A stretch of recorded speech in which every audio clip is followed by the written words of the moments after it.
and their money stops if they stop going to work. Then even though they are professional, they own that job. All right? And if they don't work and start working, their income stops. That's the difference of having a business with a system that operates on its own, or one that you have to be there to operate. So that's why he says, for an S, you own a job. If you're self-employed, that's what you do. Okay, now, the B, big business. We talk about business like that, we talk about businesses like Microsoft, McDonald's, business like that. You own a system, and then people work for you. In my last presentation, we talked about the various kinds of businesses that you can have, you own, and that you can franchise. You know, you can buy a franchise. That means you can buy a McDonald's franchise. You can buy a Kentucky Fried Chicken franchise. All right. And so actually you're buying a business, and you're buying a system. Everything is already contained in when you buy that franchise.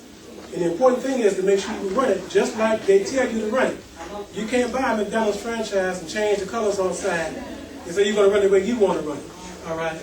When you buy that franchise, you have to run it just the way you run it. They tell you to run it. But if you do so, the system is already set up, the accounting system is set up, the marketing is set up, everything is set up. All you got to do is just operate the business, operate the franchise. So you own a system, and people work for you.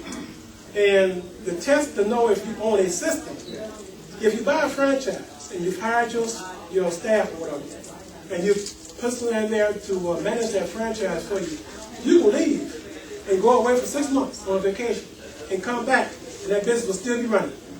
All right, just like you set it up. That's when you know you have a system, a business system set up.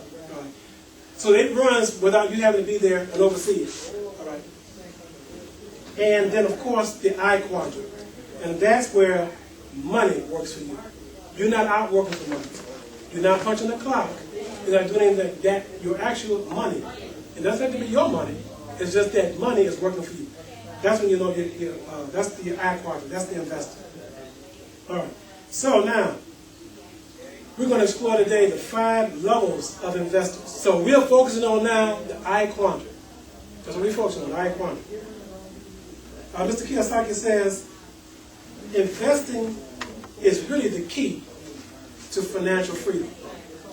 Investing is the key to financial freedom. And that's really our goal. Let me define financial freedom again, because some of you may have forgotten what the definition of financial freedom is. At least the definition that Mr. Kiyosaki puts out in his book, and which I subscribe to. Financial freedom is when you have enough resources coming in, you have enough income coming in to take care of all your expenses, to take care of all your needs, and you don't have to physically work, and no one in your household has to physically go out and work. When you have reached that level of income, then you're financially free, right? So that's the type of financial freedom I'm talking about, where you don't have to go out and work, and no one in your home and your household has to go out and physically work in order for you to live and to maintain your standard of living. Then you're financially free. Well, investing is the key to achieve that financial freedom. All right, so, no.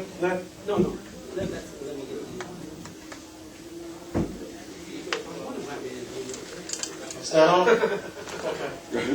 I told you I had a big mouth, right? Excuse me. Yeah, we heard you. I didn't have a problem with this. We heard you fine. All right.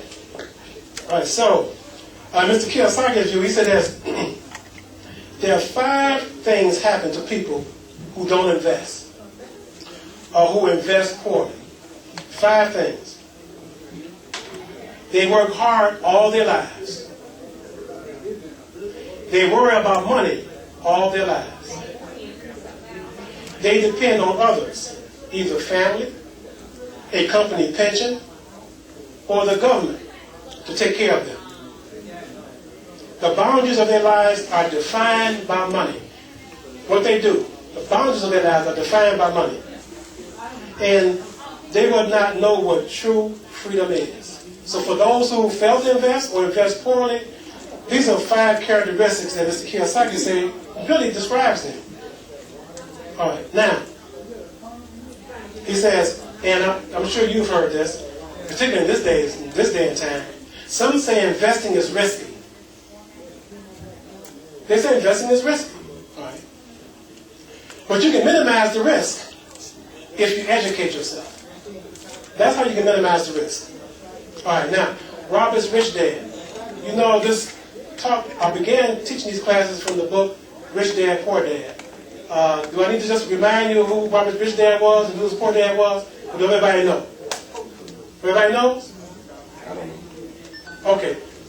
Let me just briefly remind you.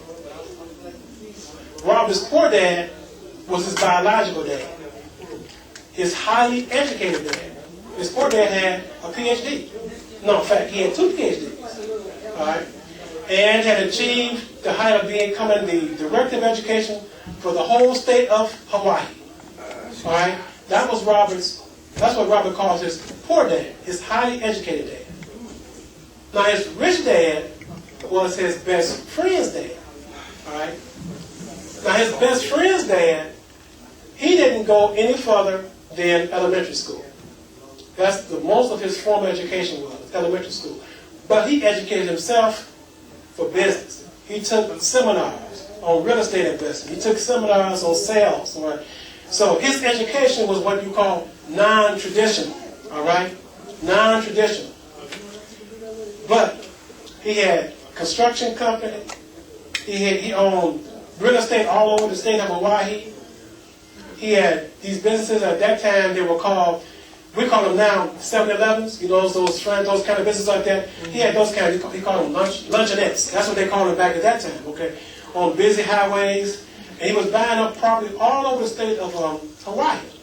All right. So that was Robert's rich dad, but he was not his biological dad. He was his best friend's dad, and he did not have the education as his biological dad had. Okay. So with that, let me go on. Now you know the difference between the 2 dads, right? All right. Now, learning to invest. Learning to invest. Robert's rich dad began Robert's investment education using the game of Monopoly. Now, most of you all know the game of Monopoly, right? All right. Well, let me ask you this. A little quiz time. What is one of the key investment strategies in the game of Monopoly? Just one key investment strategy in the game of Monopoly. Anybody? Buying property? Yeah, buying property, okay. Well, now you can buy the property, but you just own the property. What you got to do, though? When you buy the property, what you have to do? You have to get renters. I mean, you know. Go ahead. You go in the right direction. You have to get renters, or you have to get people to buy from you at a profit to you.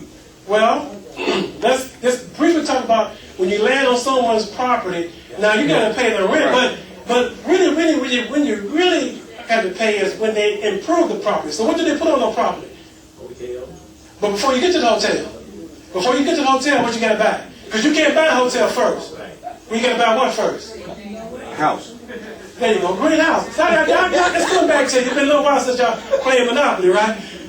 You got to buy houses. Now you can put up to 3 green houses on a piece of property.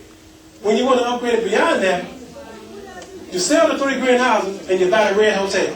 Am I correct? Right. And then if somebody lands on that property, well, they got to pay, and they pay. All right? Well, that was the same strategy that Robert's rich dad taught him. He said, if you purchase houses, you can buy houses and then trade them in for hotels. But what he used was, you buy houses and trade them in for condominiums. Trade them in for 6 families, 6 units, 10 units, 20-unit apartment buildings. He used that same philosophy. He said he just used it with real money. But it's the same philosophy. What he taught him from using Monopoly. Okay, so one of the focuses of Monopoly is real estate. Now, you know, that's not the only focus. That's one of the focuses. But you can also invest in other things. And he taught him to invest in other things, like stocks. Now, what you get from stocks are dividends. Okay, that's what comes from stocks. Bonds. Off of bonds, you earn off of bonds interest. All right.